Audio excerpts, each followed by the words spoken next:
We started out with fairly, a broad product range, not particularly focused. And since all 2004, 2005, we really started to narrow and focus. And our adage is you never hear a business going under because it was so focused.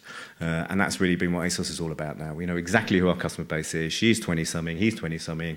Any younger, we're not interested. Any older, we're not interested. And, and it's really galvanizing for a business because then when everybody's really, really clear on what you do, yeah, you might be limiting your potential, but actually it reinvigorates a business to just be absolutely aligned and focused behind one single point. What kind of still gets us excited? I mean, some of the stats coming out now, just seeing all your hands raised up about, launching digital businesses. When we talk to our 20-something-year-old customers, they are now buying, 50, 60, 70% of their fashion online.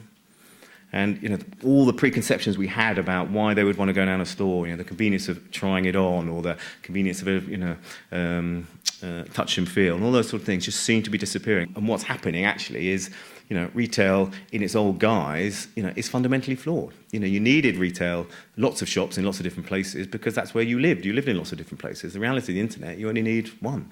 You only need one Amazon. You only need one eBay. You effectively only need one sort of ASOS, these aggregators of all this fashion. And there's something else going on here, which is, this really is the opportunity for sort of young fashion entrepreneurs because the asset that was the barrier to entry to becoming a fashion brand historically was, you either had to open stores where there's a cost attached to that, or, you'd have to open up your wholesale accounts and you'd have to, you'd have the cash risk of investing in that stock.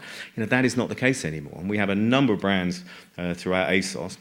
What's really interesting is I think ASOS is now the biggest fashion brand on the planet that's never had a shop, if you think about the ASOS own label product. But there's other brands there, one of which, Needle and Thread, we gave birth to. So nobody had ever heard of it before, but we launched it on the ASOS website, and it sits right next to a brand that everybody's absolutely familiar with, River Island. And the sales that we can generate out of a brand that nobody's ever heard of, relative to a brand that's got 100% brand awareness, is significant. So it's fundamentally changing the opportunities for brands to now get their product in front of global customers. And then the brand on the right there was one that we launched on Marketplace. She was a little designer designing at home, making a few. We could see we liked the product, that she started making a few more, and then we elevated her up to the main ASOS platform. So opportunities within the sort of brand arena I think are very exciting. And really understanding, what are the key drivers behind retail in the future, and what used to be shop as a key asset now is actually the whole distribution centre behind it.